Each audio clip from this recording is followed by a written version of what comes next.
ಕರ್ನಾಟಕ ರಾಜ್ಯದಲ್ಲಿ ಕೆಲಸ ಮಾಡ್ತಿರುವಂಥ ಮಾತೃ ಸ್ವರೂಪರಾದ ಪ್ರತಿಯೊಬ್ಬ ಅಂಗನವಾಡಿ ಕಾರ್ಯಕರ್ತರು, ಮಿನಿ ಅಂಗನವಾಡಿ ಕಾರ್ಯಕರ್ತರು, ಸಹಾಯಕ ಅಂಗನವಾಡಿ ಕಾರ್ಯಕರ್ತರ ಸಂಬಳ ಗೌರವಧನ ಹೆಚ್ಚಳಕ್ಕೆ ಸಂಬಂಧಪಟ್ಟ ಹಾಗೆ ಒಂದು ಲೇಟೆಸ್ಟ್ ಅಪ್ಡೇಟ್ ಬರ್ತಾ ಇದೆ.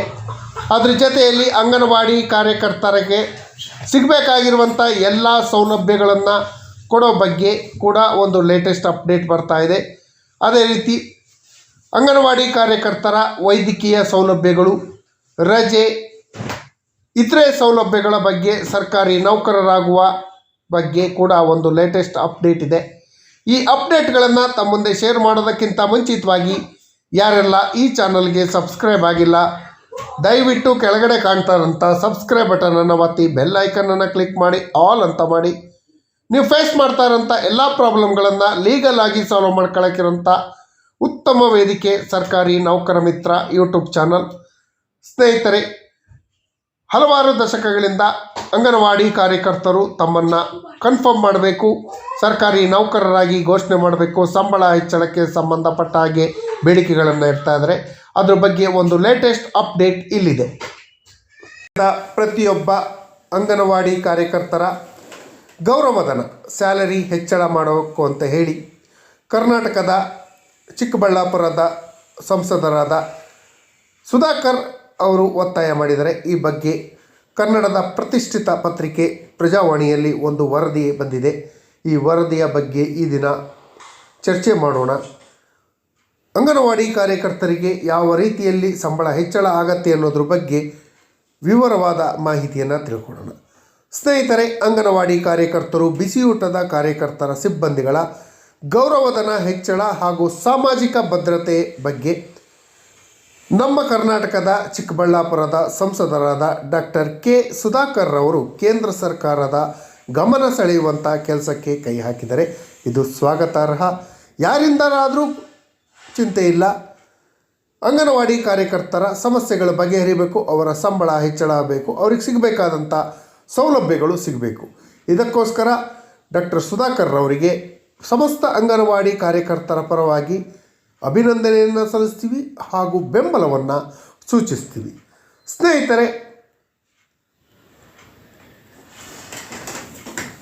ಲೋಕಸಭೆಯಲ್ಲಿ ಮೊನ್ನೆ ಗುರುವಾರ ಶೂನ್ಯ ವೇಳೆಯಲ್ಲಿ ಮಾತನಾಡಿದಂಥ ಸುಧಾಕರ್ ಅವರು ಅಂಗನವಾಡಿ ನೌಕರರು ಹಾಗೂ ಬಿಸಿಯೂಟದ ಸಿಬ್ಬಂದಿಗಳ ಬಹುತೇಕ ಸಮಸ್ಯೆಗಳನ್ನು ಬಗೆಹರಿಸುವಂಥ ಕೆಲಸವನ್ನು ಮಾಡಬೇಕು, ಅವರಿಗೆ ಸೌಲಭ್ಯಗಳನ್ನು ನೀಡಬೇಕು ಅಂತ ಹೇಳಿ, ಹಾಗೂ ಅಂಗನವಾಡಿ ಕಾರ್ಯಕರ್ತರು ಹಾಗೂ ಬಿಸಿಯೂಟದ ಸಿಬ್ಬಂದಿಗಳಲ್ಲಿ ಬಹುತೇಕ ಅಂದರೆ 100% ಬಡ ಕುಟುಂಬದಿಂದ ಬಂದಂಥ ಮಹಿಳೆಯರಿರ್ತಾರೆ. ಶಾಲಾ ಮಕ್ಕಳಿಗೆ ಬಿಸಿಯೂಟ ಪೂರೈಕೆ, ಅಪೌಷ್ಟಿಕತೆ ನಿವಾರಣೆ, ಗರ್ಭಿಣಿಯರು ಹಾಗೂ ತಾಯಂದಿರಿಗೆ ಸರ್ಕಾರಿ ಯೋಜನೆಗಳ ನೆರವನ್ನು ಕೊಡುವಂಥ ವಿವಿಧ ಕಾರ್ಯಗಳನ್ನು ಮಾಡ್ತಾರೆ. ಮಕ್ಕಳ ವಿಚಾರದಲ್ಲಿ ಎರಡನೇ ತಾಯಿಯಾಗಿ ಕೆಲಸ ಮಾಡುವಂಥ ಅಂಗನವಾಡಿ ಕಾರ್ಯಕರ್ತರಿಗೆ ಹಲವು ವಿಧದಲ್ಲಿ ಅವರಿಗೆ ಸೌಲಭ್ಯಗಳನ್ನು ಒದಗಿಸಬೇಕು. ಈ ಮಹಿಳೆಯರಿಗೆ ಅತಿ ಕಡಿಮೆ ಗೌರವಧನ ಪಡೆಯುತ್ತಿದ್ದಾರೆ. ಸಾಮಾಜಿಕ ಭದ್ರತಾ ಯೋಜನೆಯ ಸಂಬಳಕ್ಕಿಂತ ಕಡಿಮೆ ಸಂಬಳ ಹಾಗೂ ಕಾರ್ಮಿಕರ ಕನಿಷ್ಠ ಸಂಬಳಕ್ಕಿಂತ ಕಡಿಮೆ ಸಂಬಳವನ್ನು ಪಡಿತಾ ಇರುವಂಥ ಅಂಗನವಾಡಿ ಕಾರ್ಯಕರ್ತರ ಗೌರವಧನವನ್ನು ಹೆಚ್ಚಳ ಮಾಡಬೇಕು. ಅಂಗನವಾಡಿ ಕಾರ್ಯಕರ್ತರು ಆರ್ಥಿಕವಾಗಿ ದುರ್ಬಲರಾಗಿರ್ತಾರೆ.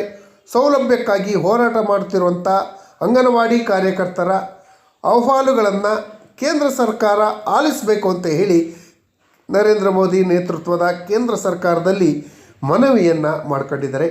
ಬೆಲೆ ಏರಿಕೆ ಗಮನದಲ್ಲಿ ಇಟ್ಕೊಂಡು ಗೌರವಧನವನ್ನು ಕಾಲಕಾಲಕ್ಕೆ ಪರಿಷ್ಕರಣೆಯನ್ನು ಮಾಡುವಂಥ ಕೆಲಸವನ್ನು ಮಾಡಬೇಕು. ಇವತ್ತು ಇದ್ದಂಥ ರೇಟು ನಾಳೆ ಇರಲ್ಲ, ನಾಳೆ ಇದ್ದಂಥ ರೇಟು ನಾಡ್ದು ಇರಲ್ಲ. ಹೇಗೆ ಸರ್ಕಾರಿ ನೌಕರರಿಗೆ ಪ್ರತಿ ವರ್ಷ ಇಂಕ್ರಿಮೆಂಟನ್ನು ಕೊಡ್ತಾರೆ, DAಯನ್ನು ಹೆಚ್ಚಳ ಮಾಡ್ತಾರೆ, ಅದೇ ರೀತಿ ಅಂಗನವಾಡಿ ಕಾರ್ಯಕರ್ತರಿಗೂ ಪ್ರತಿ ವರ್ಷ ಸಂಬಳವನ್ನು ಹೆಚ್ಚಳ ಮಾಡುವಂಥ ಕೆಲಸವನ್ನು, DAಯನ್ನು ಕೊಡುವಂಥ ಕೆಲಸವನ್ನು ಸರ್ಕಾರ ಮಾಡಬೇಕು ಅಂತ ಹೇಳಿ ಮನವಿಯನ್ನು ಮಾಡ್ಕೊಂಡಿದ್ದಾರೆ.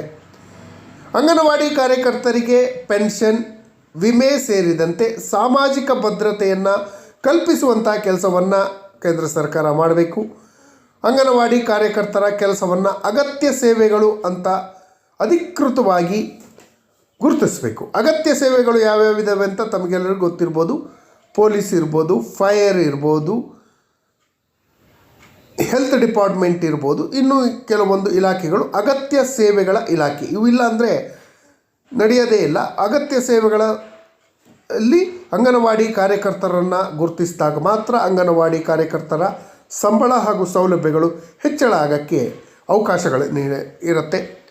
ದೇಶಾದ್ಯಂತ ಅಂಗನವಾಡಿ ಕಾರ್ಯಕರ್ತರಿಗೆ ಏಕರೂಪದ ಸೌಲಭ್ಯವನ್ನು ನೀಡುವಂಥ ಕೆಲಸಕ್ಕೆ ಕೈ ಹಾಕಬೇಕು. ಕರ್ನಾಟಕದಲ್ಲೊಂದು ಸೌಲಭ್ಯ, ಕೇರಳದಲ್ಲೊಂದು ಸೌಲಭ್ಯ, ತಮಿಳುನಾಡಲ್ಲೊಂದು ಸೌಲಭ್ಯ, ಅಸ್ಸಾಮಲ್ಲೊಂದು, ಬಿಹಾರ, ಉತ್ತರ ಪ್ರದೇಶ ಬೇರೆ ಬೇರೆ ಆಗಿರಬಾರ್ದು. ಏಕರೂಪದ ಸೌಲಭ್ಯಗಳನ್ನು ಇಡೀ ರಾಜ್ಯಾದ್ಯಂತ ನೀಡುವಂಥ, ದೇಶಾದ್ಯಂತ ನೀಡುವಂಥ ಕೆಲಸವನ್ನು ಮಾಡಬೇಕು.